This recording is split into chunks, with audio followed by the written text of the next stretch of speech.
तो भाई जैसा कि तुमको पता ही है कि कल के दिन हुआ आईपीएल 2026 का मिनी ऑक्शन। बहुत से प्लेयर्स बिके, बहुत से प्लेयरों की बोली ने चौंका के रख दिया। बहुत से ऐसे प्लेयर्स भी रहे जिन्होंने भाई हमको चौंका दिया क्योंकि उनको किसी प्लेयर ने खरीदा ही नहीं। बहुत से ऐसे प्लेयर्स थे जिनकी रकम हमने बड़ी यहाँ पर प्रिडिक्ट करी थी लेकिन वो कम रकम पे बिके। वहीं कुछ प्लेयर्स ऐसे थे जो हमें लगा था कि भाई बहुत ही कम रकम पे बिकेंगे, लेकिन उन पर ऐसी बोली लगी कि साला दिमाग फट गया। जैसे कि सीएसके ने प्रशांत वीर और कार्तिक शर्मा जो कि 19 और 20 साल के हैं, उन पे भाई 14.2 करोड़ रुपए खर्च कर दी। वो भी भाई एक पे नहीं, 14.2 करोड़ एक पर, 14.2 करोड़ एक पर 28.4 करोड़ की रकम खर्च कर दी 19 और 20 साल के लॉन्डो खरीदने के लिए। तो ये काफी शॉकिंग था। लेकिन इस वीडियो में मैं इस बारे में बात नहीं करने वाला हूं कि भाई किसने किसको खरीदा, कौन नहीं बिका। ये सब तो तुम्हें अभी तक जानने को मिल ही चुका होगा और ये सब तुम कहीं भी जाके नेट पर देख भी सकते हो। जरूरत पड़ी तो भाई इस पर भी एक वीडियो बना दूंगा कि टॉप बिड्स कौन सी रही, क्या हुआ क्या नहीं हुआ मिनी ऑक्शन में। लेकिन फिलहाल बस भाई मैं इस तरफ तुम्हारा ध्यान केंद्रित करना चाहता हूं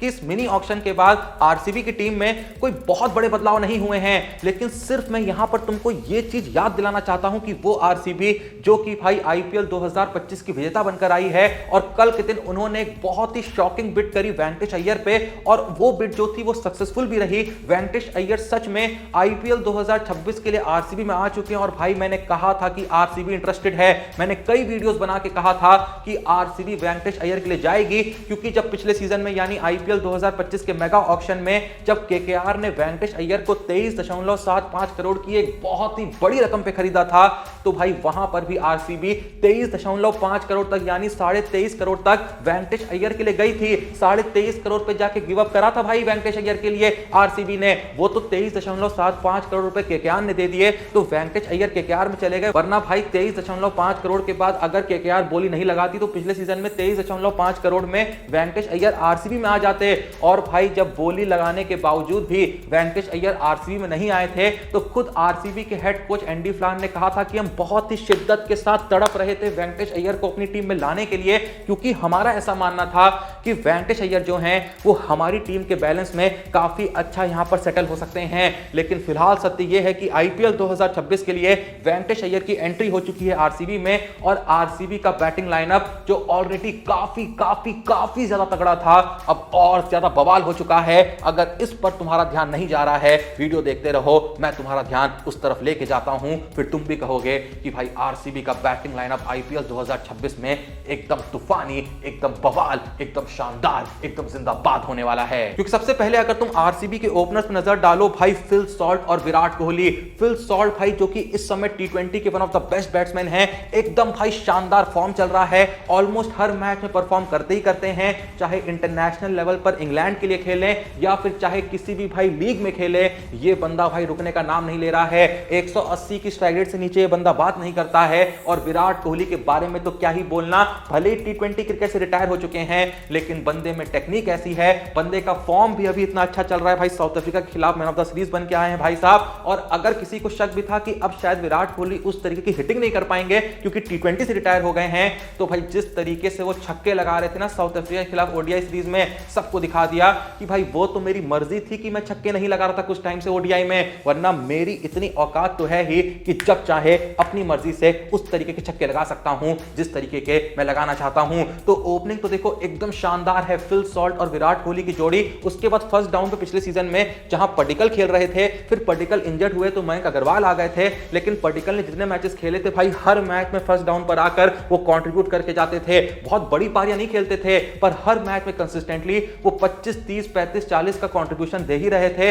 लेकिन अगर दो पल के लिए मान लो कि पडिक्कल को ये लोग फर्स्ट डाउन पे खिलाने का नहीं भी सोचते हैं तो वेंकटेश अय्यर को ले आए हैं ना। हाँ ठीक है, वेंकटेश अय्यर का फॉर्म पिछले सीजन में बहुत ही वाहियात था, उनका बल्ला बिल्कुल नहीं चल रहा था, लेकिन सबको पता है वेंकटेश अय्यर में काबिलियत है। वो बंदा भाई ऐसी पारियां खेल सकता है कि भाई पावर प्ले का एकदम गदर इस्तेमाल कर सकता है अगर पावर प्ले में बैटिंग आ जाए, और पावर प्ले के बाद भी भाई बहुत ही आसानी से इतनी डोमिनेटिंग भाई तरीके से बना सकता है कि बॉलर्स परेशान हो जाएंगे, विपक्षी टीम की हालत खराब हो जाएगी। तो भाई पहले ही फिल सॉल्ट और विराट कोहली ओपनिंग में है, फिर फर्स्ट डाउन पे वेंकटेश अय्यर और उसके बाद फोर्थ पे रजत पाटीदार।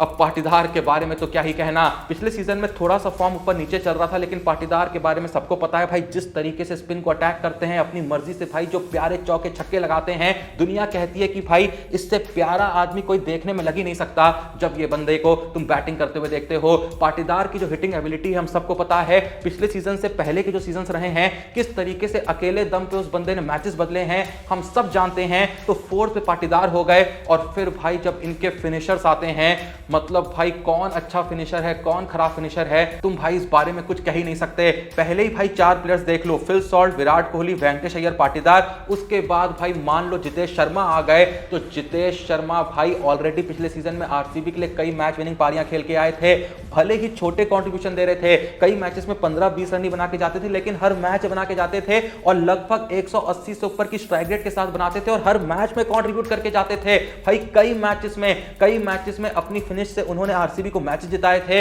और जितेश के साथ कौन बंदा देखने को मिलता है, टिम डेविड, वो टिम डेविड जिसको मात्र भाई लगभग 3 करोड़ की प्राइस पे खरीदा था, लेकिन इस समय टी20 क्रिकेट के अंदर भाई टिम डेविड से बड़ा फिनिशर नहीं है। चाहे जो कहना है कह लो भाई, इस बात को तुम्हें या तो एक्सेप्ट करना होगा या फिर भाई तुम्हें झूठ बोलना होगा, क्योंकि टिम डेविड से बेहतरीन फिनिशर इस समय कहीं नहीं है। ऑस्ट्रेलिया के लिए वो बंदा आता है, मैच की सिचुएशन जो भी हो भाई वो हिटिंग करता ही करता है, अकेले दम पे पूरा मैच खत्म करने की हिम्मत रखता है। जिस भी लीग में जा रहा है भाई, कभी 30 पे 80 का स्कोर मारता है, कभी 30 पे 90 का स्कोर मारता है। वो तो भाई मजबूरी रहती है आरसीबी की कि भाई इसको नीचे खिलाना पड़ता है, वरना वो बंदा ऊपर आ गया ना तो भाई किसी के लिए कुछ छोड़ेगा ही नहीं, अकेले भाई आधे रन बना देगा आरसीबी के। तो जितेश और टिम डेविड इनके पास फिनिशिंग के लिए हैं, इनका फॉर्म भी गजब का चल रहा है। और अगर भाई इन दोनों से कोई कसर रह भी जाती है तो रोमारियो शेफर्ड का नाम तुम कैसे भूल सकते हो, जो बंदा पिछले सीजन में 300 से भी ज्यादा स्ट्राइक रेट के साथ रन मार रहा था, रोमारियो शेफर्ड है। और रोमारियो शेफर्ड तक भी भाई अगर इनका काम नहीं बनता है तो कृणाल पांड्या भी रखे हुए हैं, जो बॉलिंग तो फुल टाइम कराता ही कराता है, जरूरत पड़े तो बैटिंग में भी ठीक ठाक कंट्रीब्यूट कर सकता है। भाई पिछले ही सीजन में एक 70 प्लस की पारी आई थी जहां उसने अकेले भाई अपनी बैटिंग से जिता दिया था। तुम सोच रहे हो भाई ऑलरेडी ओपनिंग में Phil Salt, Virat Kohli, first down पे वेंकटेश अय्यर, जरूरत पड़े तो पटिकल को भी खिला सकते हैं, फिर फोर्थ पे भाई पाटीदार आ जाएंगे। उसके बाद ही भाई पहले तो यही 4 लोग भाई 100-150 रन तो मार के ही जाएंगे हर मैच में। उसके बाद भाई जितेश आएंगे मैच फिनिश करने के लिए, टिम डेविड आएंगे, रोमारियो शेफर्ड आएंगे, और अगर जरूरत पड़ गई अंत में थोड़ा बहुत तड़का लगाने के लिए तो भाई कृणाल पांड्या भी इनके पास हैं। अब बताओ इससे बेहतरीन बैटिंग लाइनअप क्या किसी टीम का है आईपीएल 2026 के लिए? मेरे हिसाब से तो नहीं है। तुम्हारा जो भी सोचना है भाई कमेंट सेक्शन में बता देना। भाई सच बता रहा हूं, इस चीज में कोई डाउट होना ही नहीं चाहिए। अगर ये बैटिंग लाइनअप इस समय जिस तरीके के फॉर्म में चल रहा है, सबसे बड़ी बात यह है कि इस बैटिंग लाइनअप में जितने भी नाम मैंने बताए ना, चाहे कोहली हो, चाहे सॉल्ट हो, चाहे वेंकटेश अय्यर हो, चाहे पटिकल हो, चाहे पाटीदार हो, चाहे टिम डेविड हो, चाहे जितेश हो, चाहे रोमारियो शेफर्ड हो, सबका एकदम बवाल फॉर्म चल रहा है। सब भाई अपने पीक पे चल रहे हैं इस समय। तो ऐसे में अगर ये फॉर्म इनका आईपीएल 2026 में भी जारी रहता है तो भाई कोई भी बॉलिंग लाइनअप इस बैटिंग लाइनअप के सामने टिक ही नहीं पाएगा। तुम जो भी ऑनेस्टली सोचते हो आरसीबी के इस बवाल बैटिंग लाइनअप के बारे में कमेंट सेक्शन में बता दो। बाकी कुछ नहीं यार, वीडियो को लाइक करो, चैनल को सब्सक्राइब करो, कुछ और टॉपिक आईपीएल का जल्दी लेके आने वाले हैं, जल्दी से सब्सक्राइब कर लो। मिलते हैं नेक्स्ट वीडियो में, तब तक के लिए जय हिंद, धन्यवाद।